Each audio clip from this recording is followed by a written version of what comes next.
Friends, good morning. We had a veritable scriptural smorgasbord this morning with that beautiful first reading from Jonah. Joanne, good job. That was a long reading. That was hard. All those names, Amitai, Tarshish. And then this beautiful gospel today, this image of the Good Samaritan. I'm just going to stick with the gospel today. We'll get Jonah's story later on at some point. So you got this scholar of the law who's approaching Jesus.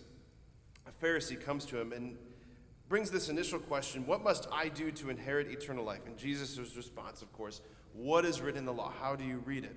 And he responds really, really well. It's a beautiful kind of genius distillation of the law. You shall love the Lord your God with all your heart, with all your being, with all your strength, with all your mind, and your neighbor as yourself. And that's where he should have stopped talking. That's where he should have shut his mouth. Because he was doing great up to that point. But then it says, wishing to justify himself, he asks, and who is my neighbor? You can hear like this little smug tone coming in right there. And who is my neighbor? All right, what's going on here? So this scholar of the law, he's fairly confident that when it comes to his responsibilities towards God, he's been blameless. I've done it perfectly, and I have no sin really to confess here. And he's confident that he's upheld his duty with regard to the second commandment as well, right? No doubt in his mind he's thinking about the goodness he's shown to his fellow Pharisees, his fellow Jews, because these, of course, must be, this is my neighbor. This is what it means to have a neighbor, the people who are in my group. And he asks Jesus because he's sure that Jesus is going to corroborate his own, self-understanding of who constitutes my neighbor. Like how wide, so to speak, how wide is my circle of concern? Certainly, it just extends to, the children of Abraham, is what he's thinking. And this right here is where Jesus just completely explodes all of his categories, the boxes that he's drawn, the circles that he's drawn. He explodes them all with this parable, this image of this Good Samaritan. We hear first this, that the man is going down from Jerusalem to Jericho. Pause right there. Before you even get into the imagery of the parable, you have to understand, biblically speaking, symbolically, what these cities represent, right? So, of course, Jerusalem is the city of God. What's Jericho? That's the city of sin. It's the city of debauchery. It's the city of darkness, right? It's pagan territory. So someone moving from Jerusalem down to Jericho, it's like, what are you even doing going down there? Like, you shouldn't even be going down there, right? So, a priest comes by. Well, first the man falls victim to the robbers, right? And again, picture Jesus' interlocutor here, right? Jesus is saying he's going down from Jerusalem to Jericho. He falls victim to robbers. The Pharisees probably thinking, good. He deserved that, right? He shouldn't be going down there anyway.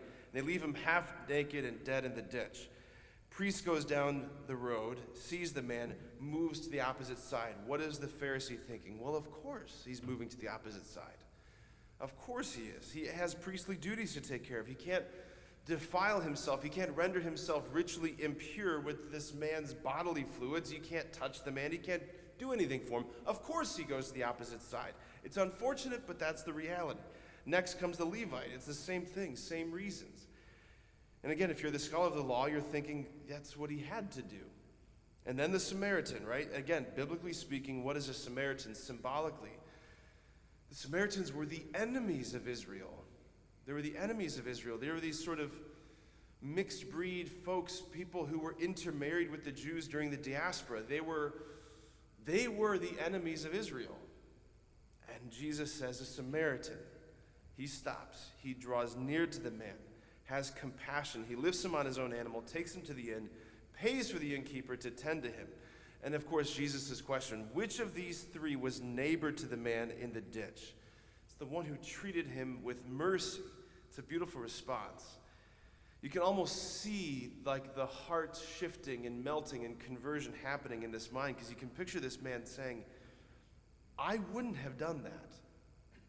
I would have been on the opposite side of the road.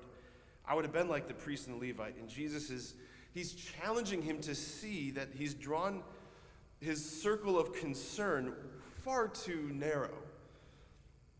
Like this story, think about the story we just heard in the gospel 2 weekends ago, or last weekend.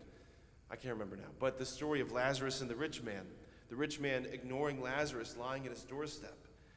Like, we ignore Lazarus to our peril. And so Jesus, right, he's saying to this scholar, but he's also saying to you and me today, he's challenging us, let your heart be moved with compassion. Like, if you think you've drawn your circle of concern wide enough, it probably needs to go farther, is what Jesus is saying. And the reason why we need this corrective, because it's the deepest truth of this parable, is that it's not first and foremost a moral exhortation about what we are called to do. It's first and foremost a description of what has already been done for us. We are the man. Humanity is the man left in the ditch, naked, stripped, bereft, beaten up by the enemy, sin and hell and Satan.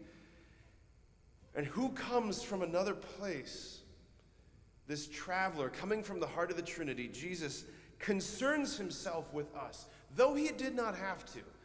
And he lifts us up on his own humanity, bears us to the Father, and purchases us for redemption with the coin of his humanity and the coin of his divinity. This is a description of what's already been done for you, what he's already doing. And this is why Jesus is saying at the end, if you want to be like me, if you would be my follower, go and do likewise. I've already done this for you. Now go be this at minimum for somebody else. Go and do likewise. Amen.